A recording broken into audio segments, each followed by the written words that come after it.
اعوذ باللہ من الشیطان الرجیم بسم اللہ الرحمن الرحیم۔ اگر تم سے کوئی پوچھے بتاؤ زندگی کیا ہے، ہتھیلی پر ذرا سی خاک رکھنا اور اڑا دینا۔ ہم سب جانتے ہیں کہ زندگی کتنی عارضی اور اس سے جڑی ہوئی ہر چیز کتنی عارضی ہے، پر کبھی آپ نے اس بات پر غور کیا کہ اس عارضی زندگی کا مقصد کیا ہے؟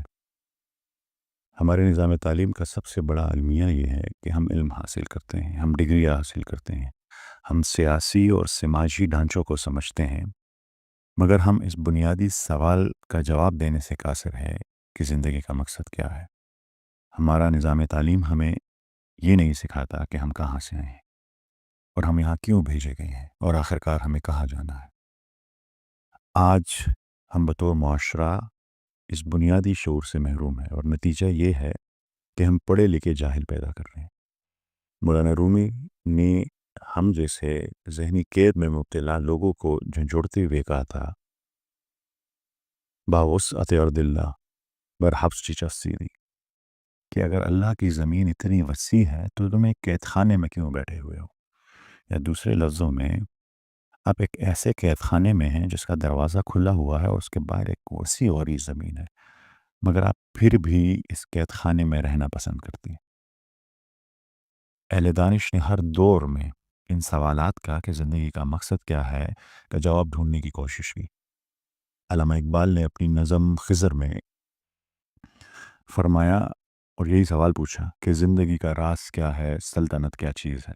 غنی خان بابا نے بھی اسی سوال کی تلاش میں مذہب اور فلسفے کو سمجھنے کی کوشش کی اور کہا، گر پیران میں ٹنگولی مذہبنا لٹولی چرتا ٹکے رنا نشتا بس کے سو پسی کسا موٹی خاورے نہ جوڑ شوے موٹی خاورے بجوڑے گم زدے ولی جوڑا ولم ساجت ہو ددیسا۔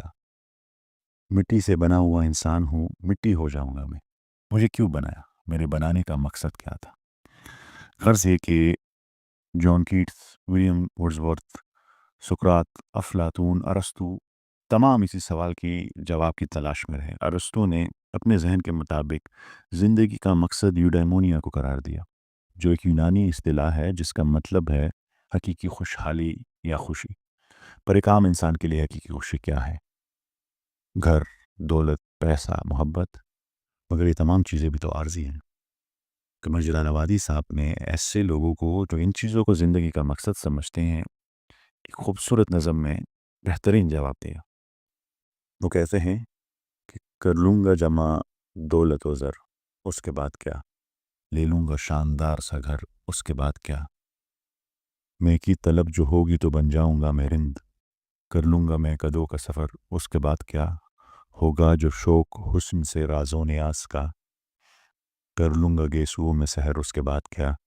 ایک روز موت زیست کا در کھٹکھٹائے گی، بجھ جائے گا چراغ قمر، اس کے بعد کیا؟ اٹھی تھی خاک خاک سے اسی میں مل گئی، پھر اس کے بعد کس کو خبر، اس کے بعد کیا؟ اس کے بعد کیا؟ اب تک کے تجزیے سے آپ کو یہ اندازہ تو ہو گیا ہوگا کہ انسانی علم اپنی تمام تر قیاس آرائیوں کے باوجود اس سوال کا جواب نہیں ڈھونڈ پایا۔ آپ جانتے ہوں گے کہ اس دنیا میں دو طرح کا علم ہے، ایک وہ جو انسان اپنی تگ و دو سے حاصل کرتا ہے جسے ایکوائرڈ نالج کہتے ہیں، اور ایک وہ جو اللہ تعالیٰ کی طرف سے نازل ہوا جسے ریویل نالج کہتے ہیں۔ اب جب کسی سوال کا جواب آپ کو ایکوائرڈ نالج میں نہ ملے تو آپ ریویل نالج کا رخ کرتے ہیں۔ تو آیا کبھی اللہ تعالیٰ سے کسی نے پوچھا کہ انسان کو کیوں بنایا؟ یہ سیریز جو ہم نے شروع کی ہے یہ غور و فکر کے نام سے ہے، اور یہ آج اس کی پہلی کڑی تھی۔ دوسری کڑی میں جب ہم ملیں گے تو ہم اس سوال کو ریویل نالج میں تلاش کریں گے کہ زندگی کا مقصد کیا ہے۔ اب سب سے یہ گزارش ہے کہ اس سفر میں ہمارے ساتھی بنیں تاکہ ہم ان بنیادی سوالات کو، زندگی کے مقصد کو سمجھ سکیں اور یہ پیغام دوسروں تک بھی پہنچائیں۔ تب تک کے لیے میں آپ سے اجازت چاہوں گا، ملیں گے اگلی قسط میں۔ اللہ حافظ۔